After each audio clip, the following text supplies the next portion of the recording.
Hey guys, what's going on? It's If You Have to Pick Three. It's Matt. And it's Zach. This is our Pick Three list show. If you haven't joined us for one of these before, I get a pick three, Zach gets a pick three. Then we go and get a final three list in a particular topic. This time you clicked on the picture. We're going animated. I'm not just talking about Zach. We're going South Park. That's right. We are going down to South Park to celebrate the show's 25th anniversary. Leave my rules behind. Hands down, one of the most thought-provoking, all the time, just politically incorrect, just downright funny animated shows of all time. It's amazing how, I can't believe it's been 25 years, but it's also amazing how the show has just transformed over the time. And I mean, I still can remember vividly the first time I saw Cartman, Kenny, Stan, and Kyle just cursing each other out at the bus stop. Well, not only that, it was all hand done at that point. Yeah. Like, that's incredible with it. We've seen it go from like cutouts on a screen to fully digitized animations and them even expanding into the realms of like the World of Warcraft and just so many different styles. I mean, it's incredible. It makes me feel old to think back to all those old episodes. Yes. And so, sorry, buckle up, because you're going to feel real old during this episode, because Matt and I, are going to be naming the best musical moments from South Park over the past 25 years. And you know what, Matt, I do want to take a moment to ask you, do you want to, I know that we're live on the air. It's weird that we're discussing the plot of our episode as we're doing this, but do you want to focus on just the cameo appearances, or do you want to bridge in some musical moments from the show? Oh, no, I want to do the musical moments as well. Okay. Yeah, because, you know, when I think of South Park, I think of all the musical moments that they've created on their own. Not necessarily like The Simpsons, and they've had the big cameo appearances from like Metallica and Judas Priest and, all these bands over the years, because I can't think of too many very musical moments in The Simpsons history where I'm like, yeah, that's greater than any of the guests that they've had on. But on South Park, it's kind of the exact opposite. I think of it as the music moments that they've managed to create are so funny that I don't even care if they bring on anybody else. Just continue doing what you're doing because you're doing it well. I mean, I'm going to include at least one, maybe even more. I'll see how I feel as we do this. But because you mentioned, I mean, I definitely want to include some cameos, but I think whereas Simpsons did it not only, well, with Simpsons, yeah, they had plenty of cameos from artists. Sometimes it felt like they just had a random artist without really serving a point on that. South Park, they didn't really have that many cameos. It was really more in the beginning of the series. But even though you can kind of tell, like, oh, we kind of feel forced to include certain names on the show, they found a way to include them on the show in a funny, creative way. Because I think just in the end of the day, Matt and Trey are just, the creators of South Park are just really brilliant guys. And as juvenile as some of the humor can be, they also proved how smart they can be too, with some of their just downright dirty humor. So as long as I think we agree, though, to stick to the TV show, because it's tempting to go into the movie as well, which, by the way, for everyone who's watched our unboxing video of the special Record Store Day vinyl box set release of their Bigger, Louder, Uncut movie soundtrack, thank you. We had a lot of fun filming that, and it's just amazing how many people have watched it and commented and have asked us for even more details. I think we can just go ahead and agree that that is an awesome musical comedy. They did a great job of that. So yeah, it is really tempting, because there are some points that I have written down that could have been in the movie, but I will. Sorry. Well, I'm going to blame Canada, aka you, and I'll scratch them off my list. Thanks, Canada. You're welcome. But before we get into our list, a special thank you to Lucky 13 Beard Co. So if you haven't joined us for a podcast in a while, or if this is your first time joining us, or you're coming back, thank you, no matter what you're doing. But Lucky 13, you've probably heard us talk about them before. They've been a sponsor of ours for quite some time now. And, well, we've been working in conjunction with the guys behind the scenes, and we've come up with our own beard oil. Now, what is a beard oil, you may ask? Well, if you have facial hair, it's going to make you feel good, look good, and we're helping you smell epic with our brand new beard oil. It is a tribute to Lemmy from Motorhead. And we've got everything about Lemmy jam-packed into this one little bottle: bourbon, cola, leather, and tobacco. It smells amazing. It's one of my most favorite smelling beard oils of all time. I've used them for a while, and there's some companies that just don't get it right. They really do get it right. My facial hair is smooth and silky, and just the smell that I get all day long off of this beard oil is incredible. And everybody loves it who I've given it to, and it's time for you to get some. So what do you got to do? You got to head on over to Lucky13, the number beardco.com, and then you click on their product page, and it's the first thing on there in the blue bottle. Throw it in your cart, and anything else that Ed and the guys have on their page, we're going to get you 10% off your entire order. So if you wanted to try some beard oil, and maybe you were kind of like, this stuff's expensive, 10% off. Maybe you like beard oils and you wanted to try a beard balm. They've got that too. Throw that in your cart, 10% off. Use the code EFP10 at checkout, and you're going to love the way you smell. You're going to love the way you feel, and you're just going to look so much better with a smooth beard. Lucky13, the number beardco.com. Use that code EFP10 at checkout. So, Matt, do you want to go ahead and share your 3 first? Yeah, I'll go first. That's fine. Yeah, you're welcome. Thank you. You make it sound like you're doing me a favor by going for it. Go ahead. Please, sir. Do me the honor. So the first song that I've got in mind is probably the earliest song that I think we're going to have on this list. It was from the very first Christmas special that they did. And I remember watching it. And this is when the show was still very new to everybody, and they were breaking grounds with every episode that came out and just seeing how far they could push the boundary. And they had a magical singing Christmas poo. But Mr. Hanky, I still laugh just thinking about it, but hearing his Christmas song, Mr. Hanky the Christmas Poo, because he loves me and I love you. I think it's one of the funniest songs that they've ever done on the show. So I had to put it on this list just because it's a singing Christmas poo. How do you not? And, back in 95, they would have told me that, you'd be talking about this. I'd think you're crazy. But here we are now. And we're talking about Mr. Hanky, and his magical Christmas poo song is number 1. Number 2. This is one of their forays into different styles of animation. And while I wish there was a song that I could have included from the World of Warcraft episode, there wasn't one. This one I thought was very interesting because the kids go and purchase ninja weapons, and then they go ahead and turn into these larger than life anime ninja characters, and they start fighting each other. And then they have this absolutely ridiculous anime song called Let's Fighting Love. And it's part in English, part in Japanese. And apparently in the Japanese part, it's singing about how ridiculous the song is. So it's calling itself ridiculous because it's absolutely ridiculous. The lyrics make absolutely no sense, but it fits so perfectly with the episode. And I had to put that on this list. So that's number 2. And then finally, probably, I think the biggest song that South Park has ever done, because it was both originally in the show, so it fits this, but it was also used in the movie. They just expanded on it in the movie. It's Kyle's Mom's a Bitch. If you haven't seen this by now, have you ever watched South Park? I mean, I don't think I need to say too much about this. It's Cartman singing about how Kyle's mom is a gigantic bitch. It's really, it's if somebody asked me, bitch, in fact, in the whole wide world.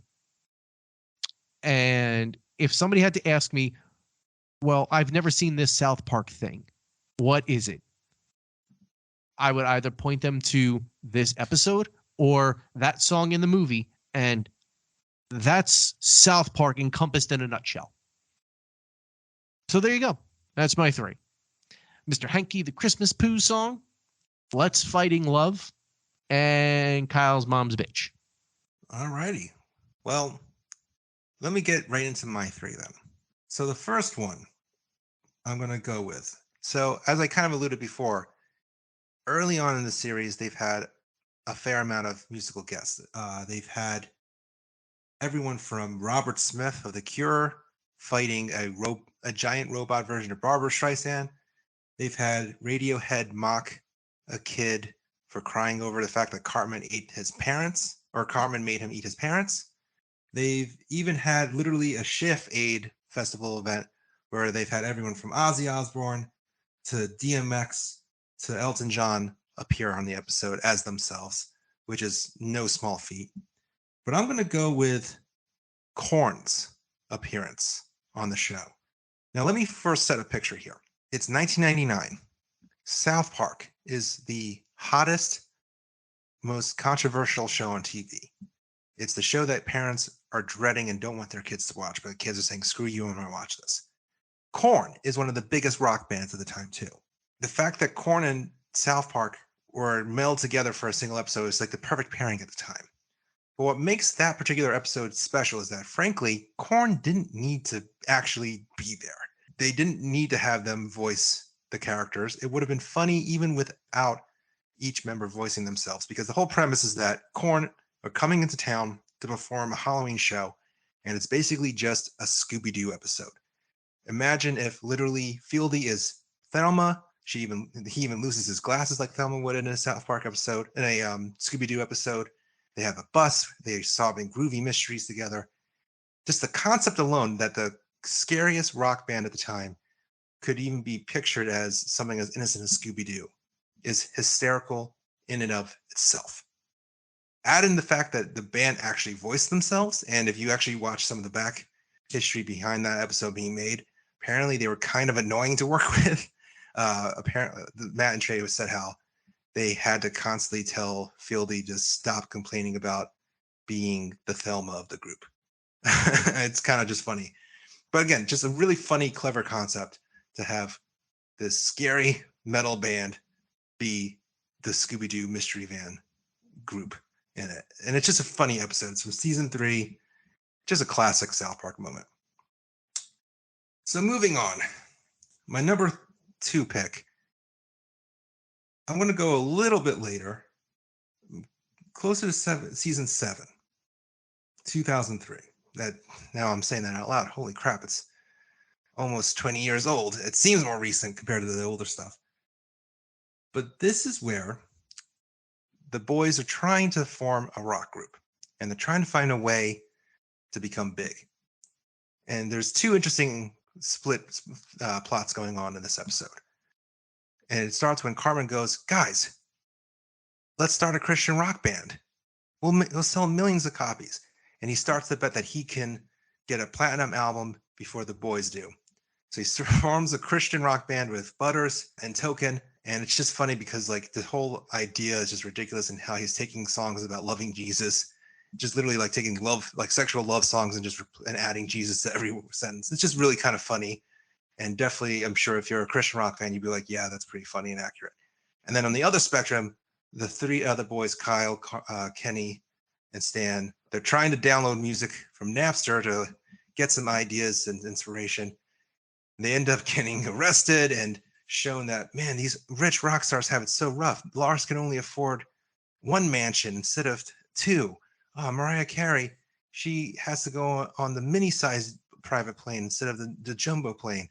And then at the end of the episode, they're trying to do a protest or a strike, and they get all these musicians to essentially just join them on a lawn as they're picketing to have fans stop downloading illegal music. So it's just kind of funny, and it's one of the examples of, while it's a very timely episode, it still kind of resonates today. So the episode where Cartman starts a Christian rock band, that's my number 2 pick. My number 3 pick, I'm not going to lie, I know this won't get into the final 3. It's, and in just thinking about it, it's really funny. This was shortly after 9/11 happened, and South Park decided, you know what? It's time for America to laugh. Let's send the boys to Afghanistan and have Cartman fight Osama bin Laden. And that whole Bugs Bunny parody is already funny enough, but and a little extra element that made it even really funnier was the reason why the boys end up in Afghanistan is because so the boys donate money to needy children in Afghanistan. The children of Afghanistan send them a goat. So now the boys are trying to return the goat to Afghanistan, but the way they end up on the plane and sneaking into the country is they trick all the U.S. Army people or all the soldiers into thinking that the goat that they have is Stevie Nicks, and literally every like soldier's like, "Oh my God, Stevie Nicks! Oh my God!" Like, and the goat's not even like just like going bah. It's like, "Oh, can you sing? Can you sing Edge of 17 for us?" Bah. Oh my God, that's incredible! And then the end of the episode ends with the goat having a tambourine tied to its leg, strutting on stage in like a little tiara with Fleetwood Mac singing Edge of 17. And it's just like hysterical. And then they start performing the song. It's like, and it's like sing the song. It's ooh, bah, ooh. And it's just like, I remember thinking it was this, like, even if though at a young age I wasn't totally familiar with Fleetwood Mac and Stevie Nicks, to me it was just hysterical that they pretty much were calling Stevie Nicks the GOAT at the time. It was just so stupid, but still makes me chuckle thinking of Stevie Nicks just strutting on stage with Lindsey Buckingham behind her. It's just brings back fond memories. So to recap for me, my final moments, it's the Korn appearance on South Park, the groovy mystery team. Also got when Cartman starts a Christian rock band, and a goat being mistaken for Stevie Nicks. Before we decide on a final three, I do want to take a moment. We've been praising South Park a lot. I do want to take a moment to acknowledge how not everything they've done has aged well. As the seasons go on, they start to become a lot more timely. And actually, Matt, you even mentioned about how we've seen them grow from being hand-drawn animation to using computer technology to, and one of the things that ended up really helping them in the toward the middle of the seasons was how fast they were able to produce episodes, where literally a week after a current event happened, they were able to do an episode parodying it. And at the time, that was incredible because, like, during a time when it took Simpsons 6 months to produce a single episode, if they were lucky, like, how is an animation show able to turn around some timely content so fast? Some of it, I mean, it makes you want, like, at the time that seemed hysterical. Now it's like, it hasn't really aged well, or like, it's more impactful when you knew the story as it was unfolding at the moment. And the moment I kind of think of that really best captured how it hasn't aged well was the Scientology episode / trapped in the closet moment. First off, at the time, everyone couldn't escape Tom Cruise's jumping on a couch, screaming about Katie Holmes and defending Scientology. Also, at the time, you couldn't escape trapped in the closet. Now it's like, oh, you don't really think of R. Kelly that way anymore. And you kind of forget, I mean, unless if you're a huge Tom Cruise fan, it's kind of easy to forget all that craziness. So I kind of feel like at the time, I thought it was the most hysterical thing to hear R. Kelly singing about being trapped in the closet with Tom Cruise and John Travolta. Now it's like, it doesn't have the same punch that it used to. Do you have any moments like that, Matt, that you think, oh, I remember that being really more funny than it was? Honestly, any of the really, really, really old stuff, I don't think is aged that well. Like the fight between Jesus and Santa Claus, I mean, that was like very envelope pushing for the time. And yeah, it may still offend some people, but I don't think it's really like funny like that anymore. I mean, I think a lot of more cringeworthy moments now, like with all of the LGBTQ community and how much that awareness has grown recently, like Mr. Garrison turning into Mrs. Garrison and Mr. Slave, and that whole timeline of events and everything that went on with them, I think is a lot more cringeworthy now than it was back then. So I mean, anything that you kind of encapsulate in time, kind of like it's ridiculous now to listen to Prince's 1999 when you think about it. It's still a great song, but I'm going to party like it's 1999. So we're going to party like it's 23 years ago. There's just certain things that you can't escape because, it might be funny to go back and look at it and say, yep, I remember that. But then for anybody who might be getting into South Park now, who's, just starting to get to the age where, they're allowed to watch that stuff, you know, allowed, quote unquote. Um, for them to go back and watch some of that older stuff, it's like, all right, well, maybe it's funny. I mean, that's going to be like the pandemic specials that they released in Yeah. 20 years, hopefully. And I hope I'm not jinxing anybody here. In 20 years, when we look back on this time, it's like, yeah, it's the thing that happened. And we don't want to talk about it. We don't want to think about it. And we'll just move on with our lives because we know all about what happened in the pandemic. And we don't need South Park specials to remind us of that. But with that said, I mean, I know I just kind of brought the room down on that topic, but there's still some hysterical stuff, and it is remarkable to think that they've been doing it for 25 years. And then that's the harm of going for so long, is that eventually you will find yourself asking the hard questions of, is this still funny? Or is this just plain out stupid and not up of the times? So, and any harm of Exactly. just going 25 years. With that said, so the final three, without a doubt, definitely Kyle's mom is a big fat bitch. To all the boys and Uh, girls. and I'm sorry, but I'm going to fight for the corn cameo, because The corn cameo.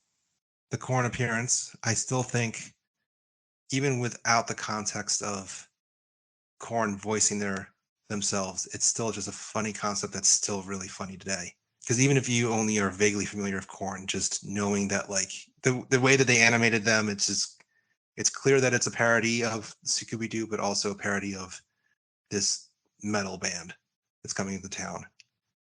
And it's just a kind of icing on the cake that the band was actually involved in it. But then that leaves the third spot where I'm willing to debate over. I don't know if I have a compromise here. I think the ninja episode is probably one of my favorite episodes that they did. So you're going to be You're hard gonna pressed fight to for. try to get me off of that. See, I it's a funny episode, but I don't really consider that to be like a strong music. I would almost go for Mr. Hanky over that. Really? Yeah, to me, because like literally the second you say Mr. Hanky, I'm like, oh yeah, Mr. Hanky, the Christmas. Like, I think back to the classic songs and episodes that they had with Mr. Hanky and that character. Um, yeah, I kind of I'm leaning towards that. I'm even then thinking back to when, like, he's slowly dying and they're having that Mr. Hanky the Creep. So I'm All leaning right. toward that. But out of the other two picks I have, I'm just curious, which one would you have picked if you didn't mention yours? Probably the Stevie Nicks one. I mean, I feel like, I don't know if maybe I'm not giving myself credit, but I feel like it's just. I mean, do you remember that episode? I do. I remember that they brought the goat on the stage and did Bah, yeah, that was it. ooh, That was bah, the whole gag. ooh, But bah, ooh. It's so funny. it's funny. It's a musical appearance. I mean, I would lean towards. I mean, well, it wasn't Stevie Nicks who actually did it, but well, duh. I that would mean, have been hysterical if they got Stevie Nicks to just come in and do Baz, which wouldn't also be too far off, because you know the story of George Clooney. maybe I do. So he actually did a voice appearance in the movie as well. He actually voiced the Doctor, but for the show, because they somehow found out George Clooney was a fan. So there's the episode where Stan has a gay dog, Butch, and Yep. he's trying to convert his dog to be straight. Again, not hasn't completely aged well, but they actually were able to get George Clooney to just bark So he's the voice of the dog, not like a talking dog. He just voices the barks. And everyone is like, wait, you really got George Clooney, who at the time was the biggest actor in the world, to just bark, and a gay dog to of all that. So it wouldn't be far-fetched for them to be like, hey, Stevie Nicks, do you want to Far-fetched, I get it. It wouldn't You be weren't even far-fetched. trying. I wasn't even trying. I'm just that great. And then there's also, they said the story that they tried to do something similar where Jerry Seinfeld wanted to do a voice. So they're like, all right, well, we have a scene where we're about to cut off a bunch of turkeys' heads. Want to be turkey number 5? And he declined. And they were like, yeah, that sounds right. But I would go back to our purpose here. If you'd prefer, I would go with Mr. Hanky. Okay, we'll go with Mr. Hanky. I'm so, you know what? Now that one of us mentioned Mecha Streisand. Well, I kind of referenced that when I was talking about the cameos. I'm up to bringing it back in because I thought, I mean, not only was that an hysterical portrayal of Barbara Streisand, although you can question the animation there, but the fact that they got out of everyone in the world, Robert Smith of The Cure, to be the one to fight, and then the funny line of Stan just going, "Thank you. This generation is one of the best albums of all time," just like randomly at the end. You know what? I'd be okay with doing a surprise, just bringing that in as the third one. And from a musical standpoint, I think it's Mr. Hanky. Okay. So then to recap, the final 3 best musical moments of South Park. Korn's Halloween spectacular appearance on South Park. Mr. Hanky, the Christmas poo. And Kyle's mom is a big fat bitch. Do you agree with our picks? Do you disagree? Are we forgetting a hysterical classic moment from South Park that we're going to be kicking ourselves, like Kyle kicking his brother Ike? Let us know on Facebook, Twitter, Instagram, at Epic Footnote. Also subscribe to our YouTube channel to hear more podcast episodes like this, as well as some pretty cool videos, including, like I hinted at it before, us unboxing the special Record Store Day released vinyl box set of the South Park Bigger, Larger, Uncut movie soundtrack. There's so many cool little intricate elements to it. You gotta check it out yourself. Go to YouTube, check it out. Thank you to Lucky 13 Beard Co.